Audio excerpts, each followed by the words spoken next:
Welcome to key talks. జనం జనం జనం మళ్ళీ అదే జనం నెల్లూరులో కూడా ఎన్ని నిర్బంధాలు పెట్టినా ఎంతలా ఆపాలని ట్రై చేసినా ఎటు నుంచి వస్తున్నారో ఎక్కడి నుంచి వస్తారో తెలియదు, కానీ మాబ్ డ్యాన్స్ కోసం జనం వచ్చినట్టుగా సడన్ గా వస్తారు, వాళ్ళ అభిమానాన్ని చూపించుకుంటారు, డిస్పర్స్ అయిపోతూ ఉన్నారు. జగన్ పర్యటనలు అంటే ఇదే సీన్ కనిపిస్తోంది. నెల్లూరులో కూడా ఎగ్జాక్ట్ గా ఇదే రిపీట్ అయింది. ఇంతకీ జగన్ టూర్ అనగానే ప్రభుత్వంలోనూ టీడీపీ మీడియాలోనూ అసలు ఉలికిపాటు కంగారు ఎందుకు వస్తున్నాయి? ఒక ప్రతిపక్ష నాయకుడిని చూసి ఒక ప్రతిపక్షాన్ని చూసి ఇంతగా భయపడి అసలు గుబులు అనేది ఇప్పుడే ఎందుకు పెరిగిపోతుంది?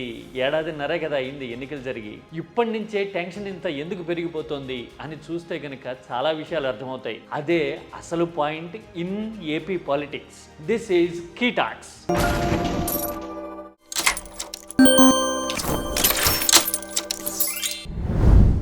జగన్ నెల్లూరు పర్యటన కోసం భారీగా జన సమీకరణ చేసేస్తున్నారు అంటూ టీడీపీ మీడియా కావలి, కోవూరు, ఆత్మకూరు, సర్వేపల్లి ఇలా కొన్ని నియోజకవర్గాల పేర్లు చెబుతూ ఉలికిపాటిని బయటపెట్టుకుంది. నిజానికి ప్రజా బలం ఉన్న, అందులోనూ మాస్ అట్రాక్షన్ ఉన్న లీడర్ జనంలోకి వస్తున్నాడంటే సహజంగానే జనం వస్తారు కదా, రాకుండా ఆపడం సాధ్యమా? అయ్యే పనేనా? కాదు కదా. కానీ జనం ఎందుకు వచ్చేసారో ముందే ఒక లాజిక్ ఇచ్చేసి తమని తాము సాటిస్ఫై చేసుకునేందుకు టీడీపీ మీడియా ఇలాంటి రాతలు రాస్తుంది. పోనీ వాళ్ళు రాసిన రాతల ప్రకారమే చూద్దాం. కోవూరు, కావలి లాంటి నియోజకవర్గాల్లో ఏడాదిన్నర కిందట మామూలు మెజారిటీలు వచ్చాయా? 50,000, 30,000 పైగా మెజారిటీలు సాధించిన నియోజకవర్గాలు కదా టీడీపీ. పైగా సర్వేపల్లి లాంటి చోట్ల అయితే టీడీపీ సర్ప్రైజింగ్ గా గెలిచింది. ఎందుకంటే అసలు అక్కడ ఎప్పుడు గెలిచారో ఆ పార్టీకే గుర్తులేదు. మరి ఇలాంటి రిజల్ట్ వచ్చిన చోట కూడా ఇంత ఉలికిపాటు దేనికోసం? జగన్ పర్యటనల్లో జనం ఉప్పొంగితే ఎందుకు కంగారు పడుతున్నారు అంటే చాలా కారణాలు ఉన్నాయి. చంద్రబాబు నాయుడు ఆ ఫోర్జరీ చేసినోడు కూడా ఎందుకు అంటే జగన్ని చూడడానికి, మాట్లాడడానికి, మేమున్నాం నీ కోసం, నువ్వు మా కోసం వచ్చావు అని చెప్పడానికి జనం గనక ఇలా ట్రై చేస్తే రాష్ట్రంలో పొలిటికల్ మూడ్ మారుతోంది అని అర్థమైపోతుంది. ఒక్క నెల్లూరుకే కాదు, రాష్ట్రం మొత్తం తెలిసిపోతుంది. అందుకోసమే దాన్ని కప్పిపుచ్చేందుకు విఫలయత్నం చేస్తూ ఉన్నారు. ఆ తర్వాత తొందరలో జరిగే స్థానిక ఎన్నికల్లో ఈ ప్రజాభిమానం రిఫ్లెక్ట్ అయితే గనక అసలు రాజకీయం అనేది అమాంతం తిరగబడే అవకాశాలు ఉంటాయి.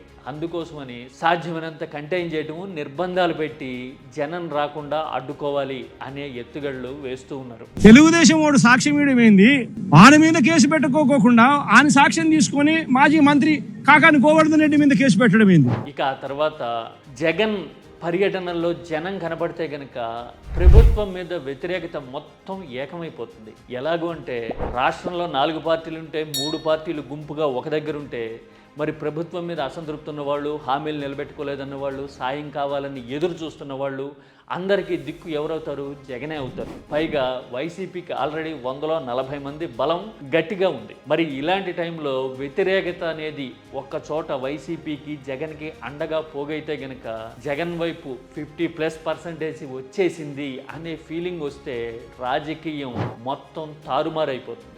అందుకోసమే వ్యతిరేక ఓటు ఏకం కాకూడదు అని సాధ్యమైనంత వరకు ఇంపాక్ట్ని డైల్యూట్ చేయాలనే ఎత్తుగడలు. ఏమయ్యా ఇది నాకు అర్థం కావడంలా? ప్రజాస్వామ్యంలో బతుకుతా ఉన్నామా? ప్రజాస్వామ్యంలో బతకడం లేదా? ఇంతకన్నా దారుణమైనది ఏమైనా ఉంటుందా? అన్నిటికీ మించి ఇప్పుడే జనం వస్తున్నారు ఇలాగా అంటే ఒక ఏడాదిన్నర తర్వాత జగన్ పాదయాత్రగా జనంలోకి వెళ్తే ఆ ఇంపాక్ట్ ఇంకెలా ఉంటుంది?